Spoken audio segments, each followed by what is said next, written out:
Well, the three-time league MVP received his most recent trophy before the tip-off of Game 5 of their second-round matchup with the Minnesota Timberwolves. And then Nikola Jokic proceeded to do MVP things for the 48 minutes of game time that would ensue, as he was largely absurd all night long, particularly as is mostly always the case when his team needed it most, since predominantly his entire team struggled for the entire first half of this game, led by Jamal Murray again, who looked to be reverting back to his bummish antics from Game 1 and 2 in the first half, with just 4 points on 2 of 8 from the field. And overall at halftime, the 4 Nuggets starters minus Jokic had just 20 points. But the Nuggets still took a 6-point lead into the locker room, up 50-44, thanks to the MVP's 19 points on 7 of 10 from the field. And Jokic was even better in the third quarter, as he would hit the T-Wolves with a 16-point, 4-assist quarter there to push the Nuggets' lead up to a 14-point advantage heading into the fourth, and it was a wrap from there. Jokic, for the game, a preposterous 40 points, 13 assists, and 7 rebounds on 15 of 22 from the field, and 0 turnovers, and a game-high plus 21 plus minus. It's just the second time in NBA playoff history we have seen a 40-plus point, 10-plus assist, and 0 turnover game, while Jokic has for the second time in his career dropped a 40-point and 10-assist game, while the rest of centers all time in NBA history have combined to do it exactly 0 times. Are you not entertained? Yeah, like I said, absurd. And the Nuggets, who were absolutely left for dead after a 26-point Game 2 annihilation at home to fall into that dreaded 2-0 hole going on the road, have roared back in this series, winning 3 consecutive games. And the all-starless squad has done it on the back of their 3-time league MVP, Nikola Jokic, who was also being routinely slandered nearly a week ago, with countless ignorant talking heads taking their victory laps, thinking the Nuggets' struggles was some kind of a larger commentary on Jokic, instead of what appeared to be a team that was completely outclassed and outmatched by a Timberwolves squad led by 2 All-Stars, the Defensive Player of the Year and the 6th Man of the Year.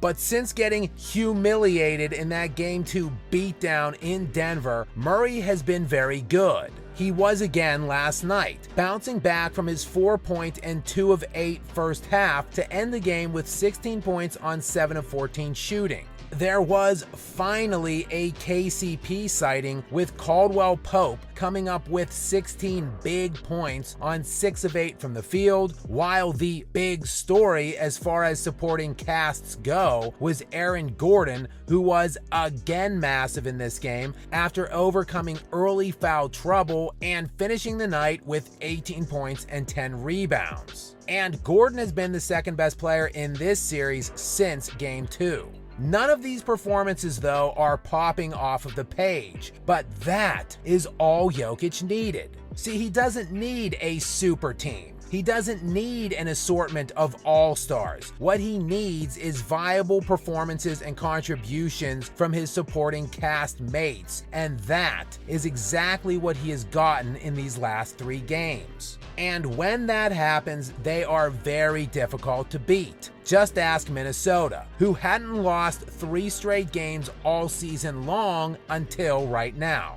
They started this postseason off with a 6-0 record before dropping these 3 straight. And while Anthony Edwards was absolutely insane in their Game 4 loss, he was equally poor for the majority of last night's game. He started slow, scoring just 5 points on 1 of 8 shooting in the first half, en route to his 18-point night on just 5 of 15 shooting in 44 minutes and a minus 12 plus minus. The remaining T-Wolves largely were good following their mass disappearing act in Game 4, but it just wasn't enough, as the Nuggets have now shot over 50% from the field as a team for the third straight game against the best defense in the NBA all year. And this was the best defense in the regular season, allowing 2.2 points per 100 possessions fewer than the next best team. They were the best defense to start these playoffs and put an exclamation point on it with that aforementioned Game 2 curb stomping of these defending champs. A game in which the Nuggets shot just 35% from the field as a team.